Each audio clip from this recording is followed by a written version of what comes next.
to Lords of the Realm 1. I know a lot of people have probably not played this game, but this is an interesting game. The prequel to Lords of the Realm 2, the one that is very, very popular. So this is your world map with all my different people on it. Look right here. You can, if you see a cross, that means that the enemies are fighting each other. If you see like different castles, etc., you see these flags represent the people. Let's get out of that menu. This is your main menu. This is how you would restart the game. This is how you exit the game. This is how you adjust some of the menu options, which I shut off the tunes because they're really loud. They'll kind of drown me out from talking. This is the save, and this is the load. Right here, this will tell you your treasury. So per 100 people, right now, they have to pay me 20 crowns per 100 people. If I move it up to 50, they have to pay me 50 crowns per 100 people. Obviously, they're not going to be very happy. If you put it to 0, they'll be quite happy with that, and your population will likely grow. This is probably the recommended amount. That's why they put 20. This kind of keeps your happiness steady, is around here. Obviously, I increase it. They're not going to be so happy. Let's say I go, boom, 50. You can dispatch a message here to any of the different lords. There's a knight. Some of these lords you probably recognize. The knight, the bishop, the baron.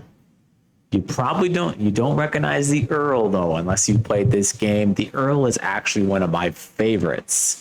I like this guy. And the countess. There's all kinds of different styles of message you could do. You could taunt them. Look, whatever your name is, you look like a toad. No, on second thought, that's unfair to toads. You look worse. Threaten them. I'm completely fed up with your relentless aggression, two-faced double-dealing and backstabbing. Beware. Oh, good and great lords, I write in wonder at the fair yet tyrannically iron-fisted way you rule your happy lands. Or you could just ask for an alliance straight up. You can manage your arms. You can look at your crowns, like how much crowns you had between turns, and this is just your treasury record.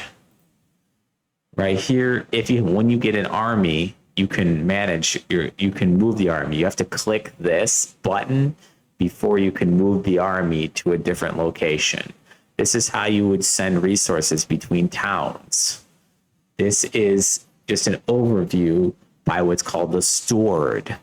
Once you get 3 counties, you can actually have this stored, manage your counties if you would like. This is interesting. This will tell you there are no foragers stealing from your lands, me lord. You have no powers of sheriffs for this town. See, I'm over at a different town. There's also, you're going to see something very unique in this game. It's the castle options. So this is I'm going to show you right here. So I'm down here in Sussex. It says, look at the castles in this county. You have no castles, but this is unique right here. You can design a castle. So in obviously Lords of the Realm 2, you get choice between 5 castles. This one, you could actually design one. The only downside in this game is that the castles are very expensive. They are extremely expensive to build these. You could just put, boom, you put this out here and just be like, oh yeah, I want 20 feet tall, walls, and be like, boom, boom, boom. This is what I want. Yeah, I want it to look like this. I kind of screwed up here, but you get the picture, right? You got to build it. You can create your own castle. Yes, but the castles are unfortunately very expensive. This ends the turn. You go in here, it'll tell you, look, you have Sussex, spring AD 1268.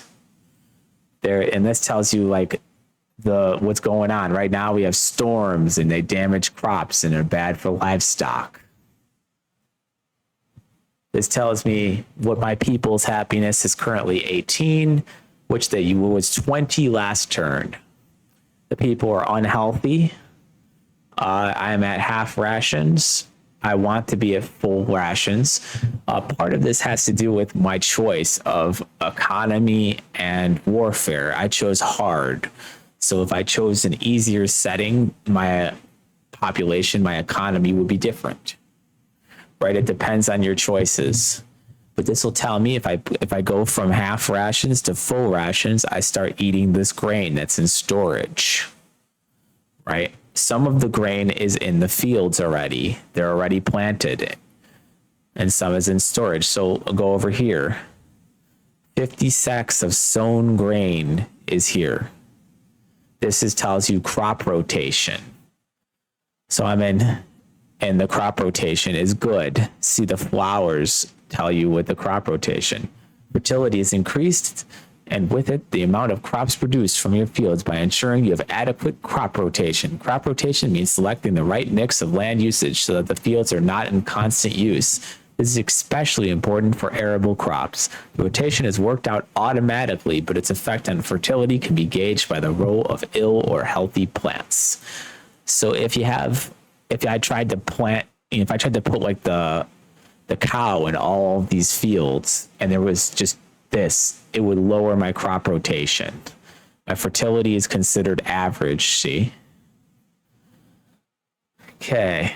This is where you manage your, how many people are working on each of these things. So herders is for, so this is, let me show you here. So the herders are for the cows.